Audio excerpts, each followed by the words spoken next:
Banyak beredar kabar kalau motif dari pembunuhan pria bertato yang potongan mayatnya tersebar di sepanjang aliran Sungai Bengawan Solo itu karena merasa kesal dan sakit hati.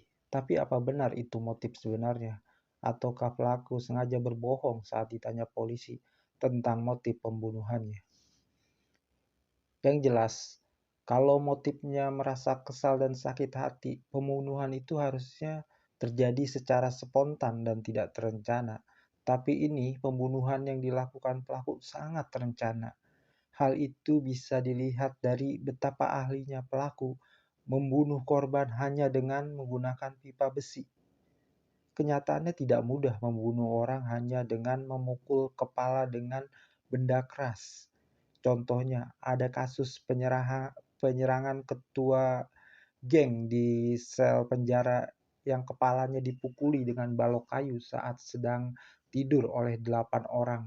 Dan ketua geng itu tidak mati karena memang tidak mudah membunuh hanya dengan memukul kepala dengan benda keras atau benda tumpul. Korban bisa segera sadar dan melawan. Jika ada yang berhasil membunuh orang dengan memukul kepala hanya menggunakan benda tumpul, biasanya pelaku sudah sangat ahli. Contohnya, psikopat Rian Jombang yang membunuh semua korban-korbannya hanya dengan memukulkan linggis ke kepala korban. Itu karena Rian memang sangat ahli, dan Rian bahkan sering pergi ke gym untuk melatih kekuatan otot tangannya secara teratur. Yang kedua, tidak mudah memotong-motong tubuh manusia hanya menggunakan pisau 30 cm. Pada kasus mutilasi yang dilakukan Eki Listianto, ia sampai membeli gergaji besi hanya untuk memotong-motong tubuh korbannya, karena memang perlu keahlian khusus untuk bisa memotong-motong tubuh manusia hanya dengan pisau. M. Hussein, pelaku mutilasi Bos Galon, bahkan sampai meninggalkan potongan tubuh begitu saja di TKP karena rencana pembunuhannya yang berantakan dan keahlian mutilasinya yang sangat payah. Psikopat semacam Dennis Nielsen dan Rian Jombang, keduanya bisa memotong-motong tubuh manusia hanya menggunakan pisau karena memang keduanya sangat ahli. Dan Suyono, meskipun berkata kalau ia baru pertama kali memutilasi tubuh manusia, tapi kenyataannya dia sudah sangat ahli. Ada kemungkinan Suyono pelaku pembunuhan pria bertato yang mayatnya ditemukan di aliran Sungai Bengawan Solo ini merupakan psikopat karena rencana pembunuhannya yang sangat dingin dan rapih dan keahlian memutilasi tubuh manusianya yang setara dengan psikopat Ryan Jombang dan Dennis Nielsen. Setelah menyelidiki sepeda motor milik korban, polisi mendapatkan informasi kalau sepeda motor itu dibeli dengan cara kredit. Uang muka dibayar korban dengan meminjam uang pelaku, sementara cicilan dibayar oleh korban.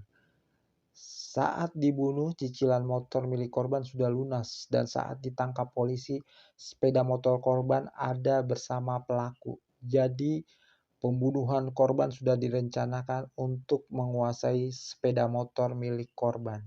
Untuk lebih jelasnya mengenai sepeda motor milik korban, kita dengarkan keterangan dari Pak Polisi Sigit.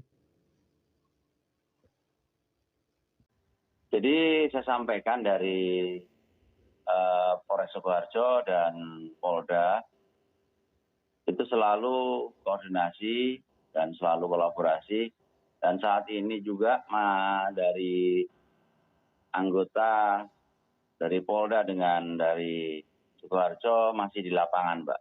Tentunya dari hasil penyelidikan bahwa mendapatkan fakta bahwa korban memiliki sepeda motor. Ya, bahwa korban memiliki sepeda motor dan diketahui beberapa saksi yang kita interogasi. Dan yang kedua juga saya sampaikan, sepeda motor yang dimiliki korban itu dengan cara membelinya itu dengan kredit dan meminjam KTP kepada temannya. Kemudian atas nama korban, namun demikian sampai sekarang sudah lunas informasi dari saksi dan temannya. Dan saat ini juga sedang dalam pendalaman dari anggota yang di lapangan. Sampai malam ini juga anggota dari Polda dengan Polres Sukoharjo masih bekerja. Terima kasih sudah nonton. Jangan lupa like, subscribe, dan share ya.